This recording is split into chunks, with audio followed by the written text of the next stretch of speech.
Number one Ibble Dibble here. Welcome to my review of Tom Bower's Revenge. School Part 2. Rodney King Lear.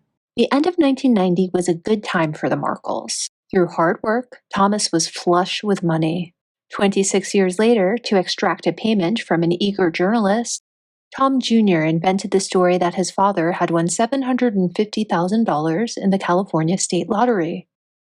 There was no lottery win, but Thomas did give Tom Jr. money to start a flower shop and bought Samantha a car. Megan's school fees were easily affordable for him. At Nikki Pretty's 9th birthday party, Megan was videoed sitting on a red blanket wearing a gold crown and directing the other girls to bow and intone to her, "Your Royal Highness."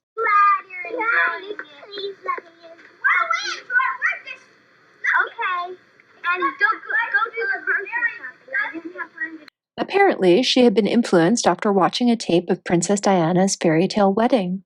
Thomas's protective shield automatically went up after riots broke out in parts of Los Angeles in March 1991. Although the outbreaks of violence were far from their home, Thomas decided to protect Meghan. During the afternoon that the riots started, he drove with her to Palm Springs, collecting her directly from school. Doria had refused to join them. "I feel quite safe," she had told Thomas in a telephone conversation. More than 20 years later, Meghan recalled a different experience. "I remember the curfew, and I remember rushing back home, and on that drive home seeing ash fall from the sky, and smelling the smoke and seeing it billow out of buildings, and seeing people run out of buildings carrying bags and looting." She also saw men in the back of a van just holding guns and rifles. Equally memorable was a familiar tree outside her father's home, completely charred. In those later years, Meghan mentions that the protests brought out the good in her community. Did she mean the good in her immediate community, which was predominantly white? Her version changed again in 2017. 25 years after the event, Meghan would tell Vanity Fair that as the ash from street fires sifted down on suburban lawns, she exclaimed, "Oh my God, Mommy, it's snowing." "No, Flower," Doria answered. "It's not snow. Get in the house." Thomas Markle was incredulous when he read his daughter's version of those events.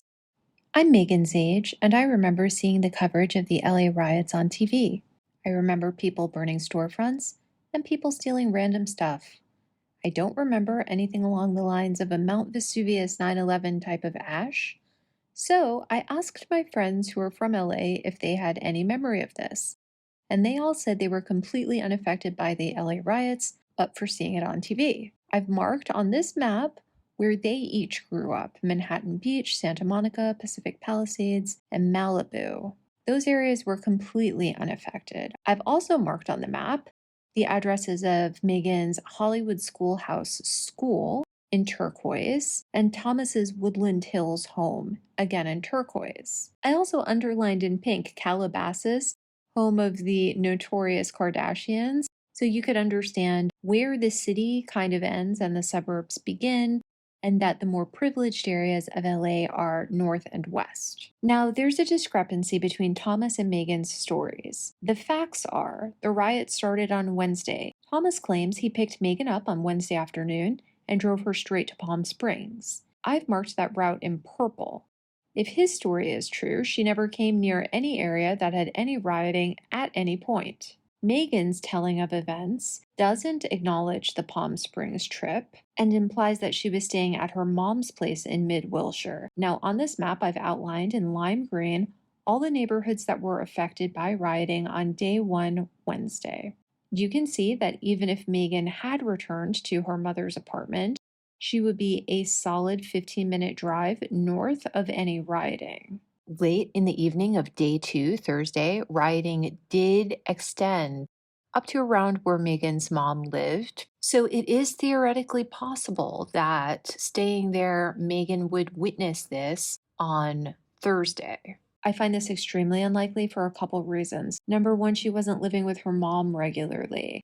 There's no particular reason she would have gone to her mother's apartment during a random school week. Number two, On a Wednesday or a Thursday, she would have gone back to one of her friends' houses after school. I think that if Thomas couldn't pick her up for some reason, maybe he was stuck at work, her friend's parents would not have let her go back to Doria's if they thought the situation was dangerous for her. For years, she had been spending her Wednesday evenings at their houses in their neighborhoods. I'm pretty sure they would have insisted on keeping her rather than put her in an unsafe situation. Pretending that against all odds, Meghan, for some reason, had to go to her mother's apartment on Wednesday after school in order to see any looting or burning during the day on Thursday. Her mother would have to let her or ask her, an 11-year-old girl, to go outside of the house for some urgent reason during a televised riot? We know Doria was never Mother of the Year, but why would she do that? In addition to questioning the very conveniently very nonspecific place and time details in Meghan's version, it sounded weirdly familiar to me. So I Googled Ash and Smoke LA riots and found an April 2017 Associated Press article titled Witnesses Reflect on LA's Rodney King Riot 25 Years Later by John Rogers. One of the witnesses interviewed is Katinja McQuarrie, a community organizer with a UCLA poli-sci degree, who was 13 at the time. I'm quoting from this article, quote, "When she thinks back to what she recalls of the Rodney King riots, Katinja McQuarrie concludes she had been living in a bubble called childhood innocence. It was one that was forever shattered the day her mother told the 13-year-old to get on the floor of their home and stay there, lest she be hit by a stray bullet. The first thing I can tell you I remember is smoke," she says, of the dirty gray haze created by the hundreds of burning buildings. "In Los Angeles, you know how you go outside during wildfire season sometimes, and you'll see ash, you'll see certain things in the air, but imagine that like 1,000 times more intense." End quote. So, not actual ash that would fall down like snow, just a heavy haze in the air. It seems pretty clear to me that Meghan stole this woman's experience because she uses very similar language that creates a strong visual, but nevertheless betrays that she misunderstood Katinja. Katinja was making a comparison with ash from wildfires, not talking about actual ash falling from the sky. Apart from the fact that it's bizarre for her to talk about her experience during the Rodney King riots during her keynote speech at the virtual graduation ceremony for her private Catholic girls' school, I also find it odd that her publicists would submit to Essence magazine as an exclusive.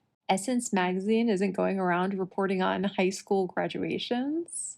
The fact that this speech was also reported shortly thereafter by Newsweek and Vogue made this PR campaign even more obvious. The Newsweek article is titled, "Meghan Markle Reveals Scars of LA Race Riots, Falling Ash, Billowing Smoke, and Men with Guns," and focuses on the physical drama of it all, largely recounting about smoke and charred bushes and ash falling from the sky. The Vogue article is titled, "Is This the New Dawn of Meghan Markle?" and states, quote, "Harry and Markle plan to get involved with the Black Lives Matter movement.